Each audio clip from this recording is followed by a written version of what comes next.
السلام عليكم حبيب قلبي، عاملين ايه؟ يا رب تكونوا بخير. بقى امبارح ما نزلتش معاكم اي حاجه، وحشتوني جدا. يا رب كلكم تكونوا بخير وبصحه وسلامه. النهارده حبينا نعمل مع بعض غدا كده، وغدا يكاد يكون تقليدي يعني جدا. قلت نعمل مع بعض صينيه بطاطس كده حلوه بسيطه كده وخفيفه وسريعه، عايزين اكل سريع بسبب الحر. واعمل صينيه فراخ بالبصل. انا بحبها جدا، وشويه ملوخيه صغيرين، كلنا هنا بنحبها جدا. واحنا بنعمل الاكل كده، بما ان الاكل سهل وما فيهوش اي افتكاسه. طبعا انا غسلت الفراخ وقطعتها. اول حاجه هعملها معايا بصلايه، بحب ايه اتبل الفراخ الاول شويه. معايا هنا البهارات بتاعتي، ورقه لورا وحبهان وملح وسبع بهارات وبابريكا وفلفل اسود ورشه كزبره صغيره. دي هتبل بيها الفرخه بتاعتنا. هقلب البصله كده كويس جدا جدا. بسم الله الرحمن الرحيم. هنا هقلب البصل اهو زي ما انتم شايفين، معلش ما كانتش باينه في الاول. هقلب البصل من البهارات اللي انا حطيتها واسوي بيها الفرخه.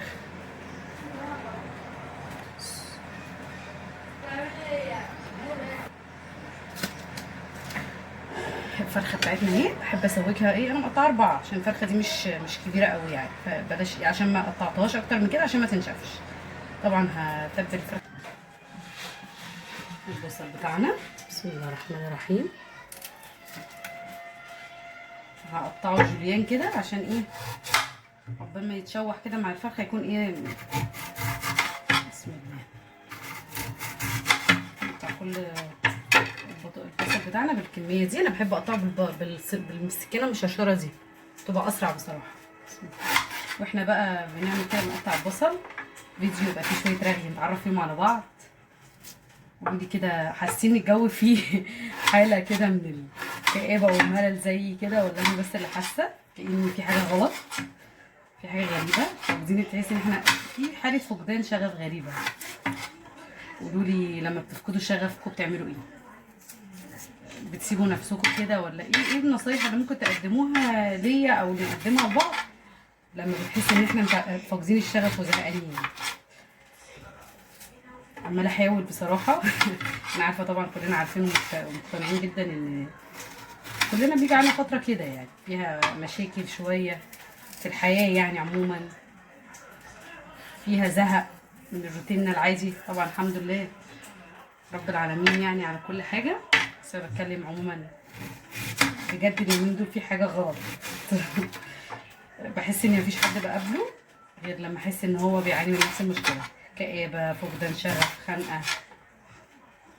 قولوا لي في التعليقات لو وصلتوا هنا وانتوا بتتفرجوا معايا، قولوا لي النصيحه اللي تقدروا تدوها لي او نديها لبعض.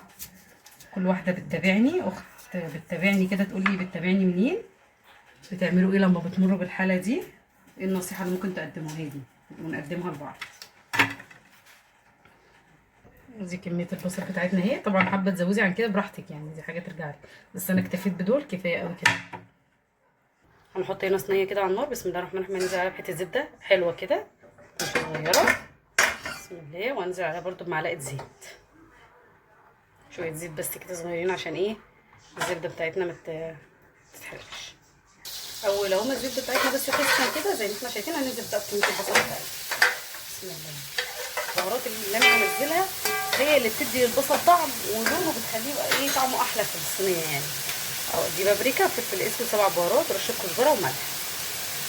رشه التوابل دي اللي هتخلي البصلايه تدبل معاكي. صينيه الفراخ انا بحس ان انا عن نفسي بحبها قوي مع رز بشعريه بقى والملوخيه، ويا سلام. انت انا شايفها. بسم الله الرحمن الرحيم. طبعا هنحط بقى الفراخ اللي احنا متبلينها. بسم الله اهي فراخنا. بسم الله الرحمن الرحيم. الفراخ اللي احنا متبلينها بيها بالبهارات اللي فيها، اتفرجوا بقى على الريحه والطعم والجمال. ورقه اللورا بتاعتنا اللي كانت فيها والحبهانه يدوها ريحه رهيبه. دلوقتي بقى سيبنا الفراخ كده ايه على النار بتاعتنا مع البصل كده تستوي براحتها. قلت بقى جاهز ايه اعمل مجهز صينيه البطاطس. هنا انا بقى حاطه طماطم، فص ثوم وبصل، دول بضربهم في الكبه هنزل عليهم ايه وهم بيضربوا في الكبه بالتوابل بتاعتنا، الملح ده والكزبره والفلفل الاسود والسبع بهارات والبابريكا. لما بتضربيهم معاها وتنزلي بيهم على البطاطس اللي احنا نجهزها دلوقتي مع بعض، بتدي اصلا طعم الصلصه دي مميز جدا، غير لما انت بهاري من فوق. اما التوابل دي لما تضرب معاها هتديكي طعم مميز. هنا بصلايه، بسم الله الرحمن الرحيم، دي عشان البطاطس. احط رشه فلفل اسود وهضرب ايه وهعمل كده البصلايه كويس جدا جدا جدا مع الفلفل ايه الاسود. بس